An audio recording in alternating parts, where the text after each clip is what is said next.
the first book I ever read that made me actually fall in love with reading is the book Rich Dad, Poor Dad. And it just spoke to me. It was like nothing I had thought about before. And it was really, man, I owe so much to this book. But in the book, it talks about a rich dad and a poor dad.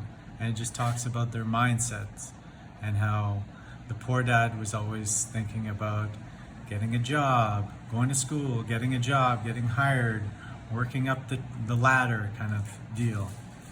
And I knew, like, intrinsically in myself that wasn't what I wanted to do. That's never what I cared to do. And I was a personal trainer at that time. And this book really spoke to the freedom of being an entrepreneur.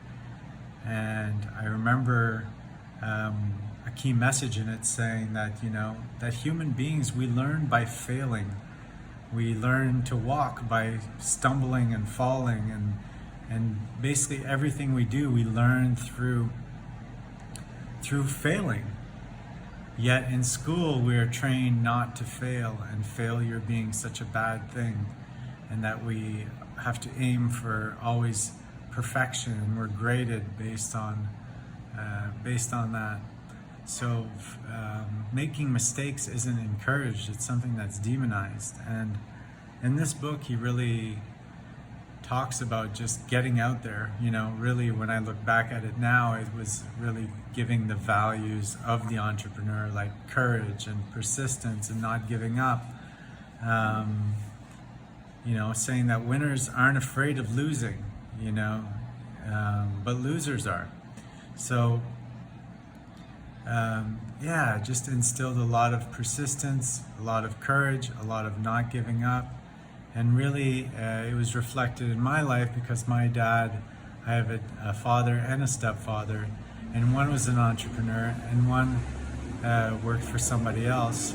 So though it's not the same story in my case, I was able to see the difference in what the book was referring to, that to become rich, to be the rich dad, you have to adopt a different type of mindset than the mindset of following rules. So, highly recommend, especially to anyone that's a personal trainer, or even to anyone that really doesn't read very much and wants to read something that will inspire them. Robert Kiyosaki does an amazing job in it.